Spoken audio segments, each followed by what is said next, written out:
Hello, नमस्कार दोस्तों। आज हम बात करेंगे आईटीसी कंपनी के स्टॉक्स के बारे में और इस स्टॉक्स में मैंने गिरावट की वजह आपको पहले ही बता दी थी क्योंकि स्टॉक्स अपने ये जो पुराना वाला हाई लेवल था 500 रुपए का, इसके पास आकर के स्टॉक्स ने हमें एक बहुत बड़ी इन्वर्टेड हैमर कैंडल बनाई थी और मैंने आपसे कहा था कि इस कैंडल के लो का अगर ब्रेकआउट होता है और उसके नीचे क्लोजिंग होती है तो स्टॉक्स में गिरावट होगी। और आज अगर आप देखेंगे तो स्टॉक्स ने बड़ी रेड कैंडल बनाई, लो के पास क्लोजिंग हुई और दो रेड कैंडल ऑलरेडी बन चुकी है। स्टॉक्स को अगर इस हाई को ब्रेकआउट करना होता तो ये जो 2 दिनों से स्ट्रगलिंग चल रही थी, यहाँ से स्टॉक्स हाई ब्रेकआउट करके ऊपर चला जाता। पर कल भी स्टॉक्स ने हाई को ब्रेकआउट नहीं किया और सेलिंग प्रेशर इस स्टॉक्स में देखने को मिली। अब स्टॉक्स हमारा नीचे की तरफ आ रहा है रेड कैंडल बनाते हुए। तो अब स्टॉक्स का पहला जो सपोर्ट लेवल बनेगा इंट्राडे वालों के लिए 484 रुपए के आसपास का बनेगा और दूसरा स्ट्रॉन्ग जो सपोर्ट लेवल बनेगा वो अगर आप यहाँ पर देखेंगे तो ये जो स्टॉक्स में इस कैंडल का हाई है 480 का, ये आपका लेवल बनेगा पहला। और यहीं पर अगर आप देखेंगे तो इस कैंडल का हाई 480 रुपए 65 पैसा है और इस कैंडल का हाई 481 रुपए 45 पैसे है। तो 480 से लेकर के 81 के बीच का पहला सपोर्ट लेवल है और दूसरा सपोर्ट लेवल बनेगा आपका यहाँ पर इस कैंडल के हाई के आसपास का 477 का और बनेगा 475 का।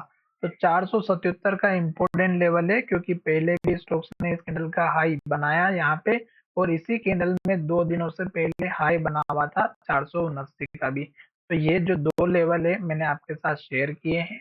केवल आपको इंतज़ार करना है और किस बात का इंतज़ार करना है वो मैं आपको समझा देता हूँ। यहाँ पर गिरने की वजह ये कैंडल थी और मैंने आपको उस दिन वीडियो बना करके समझाया भी था, एक्सप्लेन भी किया था, वॉल्यूम के बारे में भी बताया था, बाइंग सेलिंग की एक्टिविटी के बारे में भी बताया था और मैंने एक डेटा जो कैंडल के अंदर का जो डेटा होता है, कितनी बाइंग होती है, कितनी सेलिंग होती है, वो भी मैंने वीडियो के माध्यम से समझाया था। अब मैं यहाँ पर आपको दिखा देता हूँ कि आपको किस तरह से वेट करना है। अगर स्टॉक्स हमारा इस तरह के एक के बाद एक लो बनाता है, रेड कैंडल बनाता है और लो बनाते-बनाते जब तक नीचे जाएगा, रेड कैंडल बनाएगा तब तक स्टॉक्स में वेट करना है क्योंकि गिरावट यहाँ पर कल इसलिए दिखाई दे सकती है क्योंकि निफ्टी अपने हाई के पास में चल रही थी। निफ्टी अभी 25,000 के लेवल को ब्रेकआउट करने के लिए तैयार नहीं हुई है। कल भी निफ्टी ने रेड कैंडल बनाई थी और लो बनाया था, लो के पास क्लोज हुई।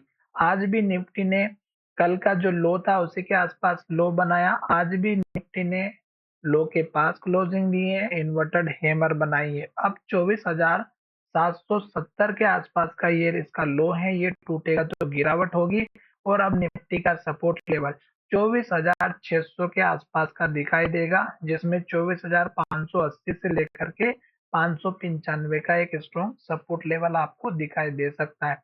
तो आशा करता हूँ कि वीडियो अच्छा लगा होगा। खास करके रेड कैंडल बनती है तो एंट्री नहीं लेना है और ग्रीन कैंडल बनती है तो बिंदास बैठे रहना है और अपने प्रॉफिट को एंजॉय करना है। तो चलिए वीडियो को यहीं विराम करते हैं। धन्यवाद।